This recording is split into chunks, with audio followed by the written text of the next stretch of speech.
This is Radio Motorman Elwin here at Radio BVM, Radio Burnaby Village Museum. This week we have more special guests. All our guests are special, but this week we have some guests, some storytellers from the Burnaby Storytelling Project. They've been here before, but each week we have a different storytellers because in this world there are so many stories. Everybody has their own story. Today we have three storytellers, and I will introduce them as they come on the air. Our first storyteller is originally from Palestine. It's Ola Abu Gabier. Did I get that right? Yes, thank you. And welcome. Thank you. Yes, so you have a story or many stories that you can share with our listeners in Vacuum Land today? Today I'm going to share one story. Okay. And it's a real story. Okay. Let's tell me about your story. My story is about my experience of coming here to Canada a year ago. I came with my kids and to start a new life. So it's more or less a story that might interest newcomers to listen about, and even people who have been here for all their lives, they might be interested to hear that about this experience. Please. So the title of my story is Freedom, and actually it started one day, one spring day. The weather was really lovely in Burnaby. My kids and I were hiking with a group of friends. When we reached the top of the mountain, we were overlooking all the beauty of the inlet, the city, and all that lovely scenery. That moment, I had some sort of enlightenment when my son, a 17-year-old youth, turned to me with happiness and gratitude in his eyes and said, "Mom, thank you for bringing us here." That moment, I started to think, and my life started to pass in front of my eyes like a movie. I remembered 10 years ago when I went to my parents one day and I told them about my intention of coming here. My mother was kind of sad, surprised, but my father was really shocked, and he was like, "Oh, why do you want to go to a totally new place and to be labeled like a stranger? Why do you want to leave your home?" I remember that day my answer was, "But father, I won't be a stranger because Canada will be my second home." I don't know where this intention came from, but it was fulfilled. So last year, one rainy day in June, I was here in YVR with my 3 children. I remember that day I looked in the sky all around me, and as you said, I come from Palestine, so it's much warmer there. I looked around me in the sky and I saw all the clouds, and it was raining in June. But I don't know, I took a deep breath. It was like a sense I wanted to feel the vibes. And that moment was really enlightening. So I felt, oh, this is home. Since that day on, I felt like I am in my second home. 1 week after that day, my children and I were celebrating Canada Day. Directly after that, I started to volunteer in a non-for-profit organization for providing immigrants with services. I immigrated there for 3 months, and then I started a job, a full-time job. So many people tell me, "Oh, that's very lucky." But I tell them, no, it's not only being lucky, it's embracing the experience. I felt like I loved the experience. I opened my heart and opened my mind, and this is it. Actually, this story, what happened on Burnaby Mountain when my son turned to me and told me how grateful he is for coming here, reminded me of a story which is very famous in English literature about King Arthur, when he one day asked the wise witch a question. It was a tricky question and a challenging one as well. His question was, what does every woman really want? So the wise witch turned to him and said, every woman and every man wants to be in control of their own lives. For me, coming here to Canada and starting a new life here and leaving the past behind me, stepping into the unknown is being in control of my own life. I came here with open mind, as I said, with open heart, open to the new experience, embracing my new home, and every day I feel that this experience is enriching me. My positive attitude is even being reflected on the people around me. So wherever I go, I feel that everyone is welcoming. So I always keep saying, I am very happy to be in control of my own life. And thank you for listening. Well, thank you so much for sharing your story. Thank you. This is Motorman Elwin here at Radio BVM. Now, continuing with our series of storytellers from the Burnaby Storytelling Project, our next story comes from Justin Kim. Justin Kim comes from Korea, South Korea? Yes. Welcome, Justin. How are you? Yes, nice to meet you. Nice of you to join us today and to share stories. We all love stories. Everybody has a different story, and so can we hear a story from you? Yes, my story is based on the Korean folk tales that is related frog. Frog, this obedient frog, he is not followed his mother's direction. So after that, he regret after mother died. So that is some educational story based on the Korean folk tales. Yes, young frog lived in the pond with his mother. The pond is very large and very beautiful. One side is hillside. Hillside in the spring they have a lot of beautiful flowers. The other side is a stream. The stream is very clean water, and the fishes they are swimming very peacefully. Only one trouble is that frog always not followed his mother's education. So if his mother say, you are going to play to hillside, he always go to stream side. If he go to your play with in upstairs, but he said always go to low stair. And mother said always doing this, frog said act doing that. So that is your only trouble in that place. So mother always worry about his son. If I died, how my son will live without me? That is always think about that. One day, his mother think about I must break his bad habit. He is not croaking properly, so like to teach croaking, how to croak and frog. So mother croak, gaggle, gaggle. That is your normal way of croaking of a frog. But that young frog always followed gurga, gurga. That is your opposite side. So that is your very worried. His mother's too much think about that and become ill, and she very worried. And one time she called his young boy beside her and said to him, if I died, please make my grave in the stream side, not on mountain.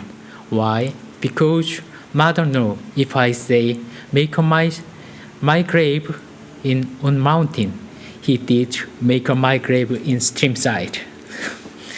Always opposite side. So some days later, mother died. Then make young frog make regression. So crying and crying over and over. And the young frog thought of that I made my mother's died. So in this time, I must follow my mother said. So decide I must make my mother's grave in the stream side. Think of that is a not wise decision. But young frog made a grave in the stream side, his mother's grave. After that, some days later, that is a big storm and pouring waters. So young frog very worried about his mother's grave washed out because of that water is overflowed its bank. After that, he couldn't sleep when it's raining. So every time it's raining, that young frog went to the stream side and croaking, careful, proper way, what his mother taught him. That is why young frog always croaking when it's raining. Actually, that is a very educational story. Most young boy must follow the mother's education. But if he not followed mother's education, if their parents or mother dead, after that he must be regret. Actually, I came here from Korea, and I living with my wife and 2 children. But I made my mother's grave on mountainside, not stream side, because of not disobedient flock. What a lovely story. Thank you, Justin. Justin Kim with the Burnaby Storytelling Project. This is Motorman Elwin here at Radio BVM. This is Radio Motorman Elwin here with Radio BVM, Radio Burnaby Village Museum. Our next storyteller with the Burnaby Storytelling Project is Wendy Cow. And Wendy, welcome to Radio BVM. How are you? Good, how are you? Thank you. Good. Well, thank you so much for joining us today. So, you have a story for us? Yes, I do.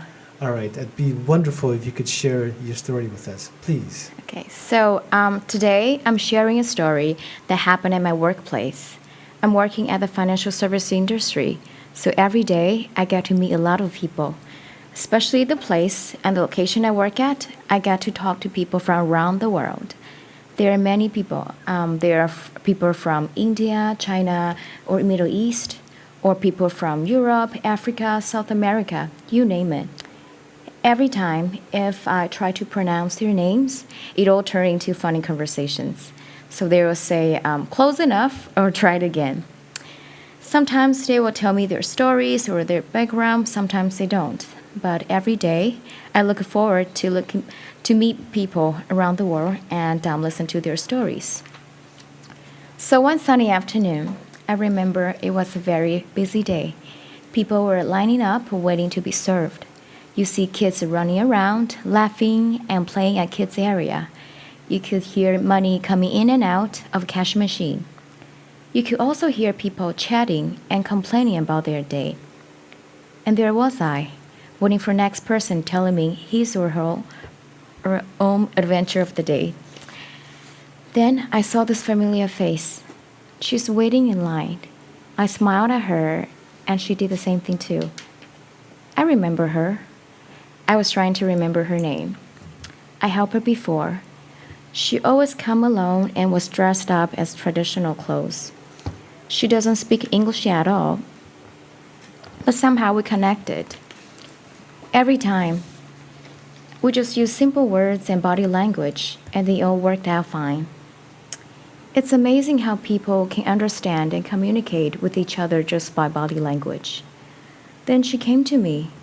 This time, she came with her friend, a young model-looking lady. Then this lady started talking to me and explaining why she's here translating from my client. Later on, I learned that this lady is a social worker. Due to privacy issue, I can't tell you the detail of my client's problem, but all I can say is there's something wrong with her family, and there's some family issue which affects her financial situation. So she came to me and see if I could help her.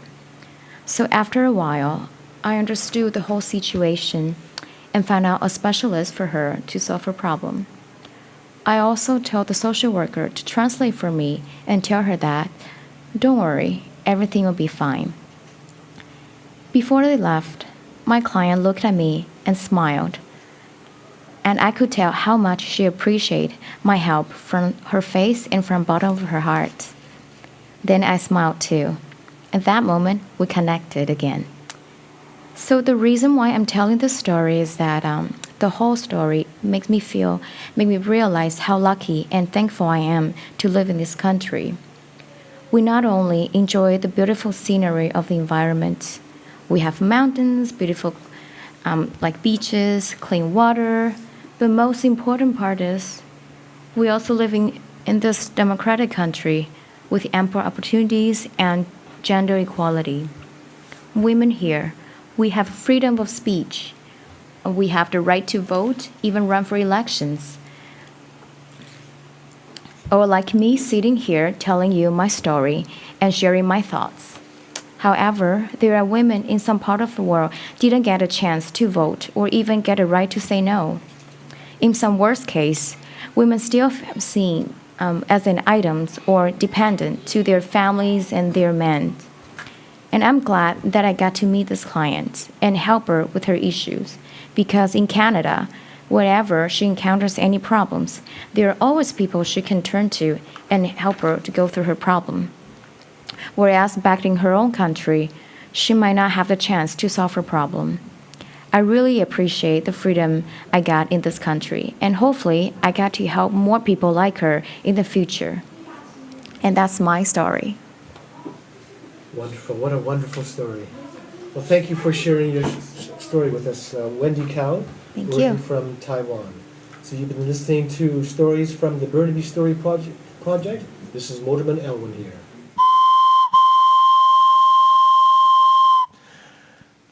This is Motorman Elwin here with Radio BVM, Radio Burnaby Village Museum. Today we've had three storytellers from the Burnaby Storytelling Project. We've had Ola Abu Gabiye, Justin Kim, and Wendy Cao. So we're back again. Thank you all for joining me here today. It's a nice variety and selection of stories. So I guess what really interests me is why did you folks get involved with the Burnaby Storytelling Project? Because I know that many immigrants, they come here, they're busy working, and they don't, sometimes maybe they come from a history of something not so pleasant happening. They don't want to talk about their past. So tell me, why did you people want to get involved with sharing your stories? For me, I am a settlement worker, and right now I help big number of newcomers, whether they were immigrants or refugees. As you said, some of them have been through traumatic experiences, and they tell me stories. So when I got the invitation from for this project, I thought about it. Oh, that would be very good if I learn some techniques that I might share with my clients. And because storytelling, when you tell the story, it's kind of you help yourself to overcome the tension and the stress that you have had from those experiences. After that, I wanted to be part of it because I myself was an immigrant and I had my story, so I wanted to share it. And not only to say it, I had the idea that people want to listen, because many people come to Canada as newcomers, and the people who were born here and have been living here for generations, they start to see newcomers coming in this country. So I guess there might be many, many questions. Where do these people come from? What made those people leave their countries and come here? What stories are behind those people? So from my point of view, stories, we are humans. All humans have stories. So it's a very good point to share our stories, to find our similarities, the resemblance between our stories. So no matter where you come from, no matter what background you have, we share the same, more or less the same humanistic way. All of us are pursuing happiness. All of us need a better tomorrow for our children. All of us don't want to be living under injustice or oppression. So it's more or less the same.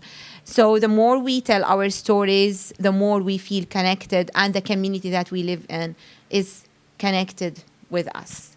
So that was the reason. Precisely. Wendy, why did you decide to share stories? What is your motivation? I'm very lucky that my employer provided me this chance to attend this project. And I myself, I'm immigrant too. I'm immigrating from Taiwan a long time ago. And I love stories. I remember my trainer told me that if you want people to tell you stories, you got to tell a story first. So that's the reason I joined this project. Justin? Yes, in my case, I came here 1 year ago. I feel Native Canadian when they speak, they are good emotional expression. But I am very weak to express myself, so I joined because of I must improve my expression, how to express to others, how to make my emotion to transfer to other people's. So I joined here. I joined a storytelling group to improve my expression way to like Native Canadian. Actually, I feel compared with me, Native Canadian, when they speak, when they are announced to audience, they are very good emotional expression to others. So that is my weak point. That is my weak point. That is why I'm joining the storytelling club. Thank you. I thank you all for sharing your stories, because I think as a long-time Canadian, sometimes we take so many things for granted. Things like you were talking about, the clean air, the clean water, friendly people, and that type of thing. And we need, if I can say so, sometimes we need a bit of a kick in the rear from people that are new to this country, and we don't realize that many parts of the world don't always have clean, fresh air. They don't always have clean, fresh water. Education is not available to everybody unless you have deep pockets. So I just find it absolutely fascinating that sometimes we just, as us Canadians, we should maybe complain less and be a little more, grateful. Yes? Yeah. Yeah, so storytelling, of course, involves having to give of yourself, having to share things about yourself, your feelings, and maybe sometimes as adults, we are somehow taught not to share our feelings. And if we have things that have happened in our past that are perhaps not so pleasant, we should just hide them in the closet and not share with other people. But actually, sharing is good because other people may be going through the same thing, yes? Yeah, I totally agree. And I noticed, actually, I've been to many places in the world, and I've met people from all over all races, all languages. So, but to be frank with you, I noticed that Canadians are open to listen to your stories, and they make you feel that you are welcome to share, and that's a very good point. Even if they are not interested, they are very polite to listen to you. So at the end of the story, you might, if your story is interesting enough, you might arouse their curiosity, and they start asking questions, and that's and that's what important, because we want to, and living in a country made of immigrants and newcomers and people who've been living here for ages. For me, I see that we need to make this fabric more homogeneous, So a very good point is sharing ideas, sharing stories, being open to share, and in spite of being vulnerable, as you said, sometimes it's being vulnerable, revealing and unveiling your dark points and dark shades in yourself sometimes, or negative experiences, and feel like, oh, I'm exposing myself to others. But in spite of that, at the end of the day, when people listen to you, you're putting some part of your experiences in front of people, and that makes the emotional connection, as Wendy was mentioning in her story. Sometimes the emotional connection has nothing to do with words. When you tell people the story, you can feel it in their eyes. You can feel the empathy in their body language. And it shouldn't be like sympathizing, it's empathizing, what we are talking about, to make a part of a homogeneous community, a community who thinks about one another. We don't want to be a fragmented Canadian community, even that we came from different parts of the world. But the point is to always remind ourselves that even we are here, we haven't been born here, but we can work together to make this place a better place for all of us. That might be through dealing with other people, or through caring about the environment, or giving back to the community that was welcoming to us. I would just add that you mentioned about sharing stories. I think in addition to sharing stories, we share foods as well. Right. So I've been to parts of the world where you go to that one country and they only have food of their country. Right. But when you come to Canada, because we have so many cultures, we got restaurants and cuisines from all parts of the world. So every day you can have a different cuisine. Wow. So I know that, for instance, if I went to rural China, everywhere you go is only Chinese food, and you're not going to get anything else. So We're lucky, yeah. yes, we're very fortunate that I can have Greek today, Italian tomorrow, Korean the next day, and whatever. Japanese. Yeah. All right. Anything else that you want to add at all that we haven't covered? Wendy? Justin? Some last closing comments about storytelling in general?